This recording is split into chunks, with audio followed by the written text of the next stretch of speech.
ইতালিতে মাদারীপুরের যুবক সাগর বালা অভির খণ্ডিত মরদেহ উদ্ধার করা হয়েছে।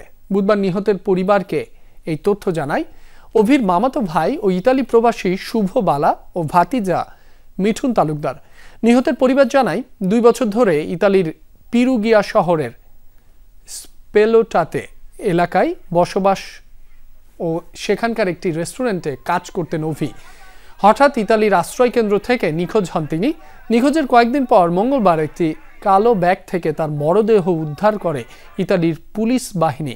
এ সময় মরদেহের পাশ থেকে একটি বৈদ্যুতিক সাইকেল উদ্ধার করা হয়। ইতালির পুলিশের ময়নাতদন্তের প্রাথমিক তথ্যের বরাতে নিহতের স্বজনরা জানায় তাকে ছুরিকাঘাতে হত্যা করা হয়। ইতালির পুলিশ অভির নিখোঁজ দেহের অঙ্গ প্রত্যঙ্গ এবং তদন্তের জন্য প্রয়োজনীয় প্রমাণ খুঁজতে তল্লাশি চালানো হচ্ছে বলেও জানান তারা। এ ঘটনায় মাদারীপুরে অভির পরিবারে শোকের ছায়া নেমে এসেছে। ইতালি ও বাংলাদেশ সরকারের কাছে ছেলের মরদেহ ফিরিয়ে আনা সহ এ হত্যার বিচার দাবি করেছেন নিহতের পরিবার।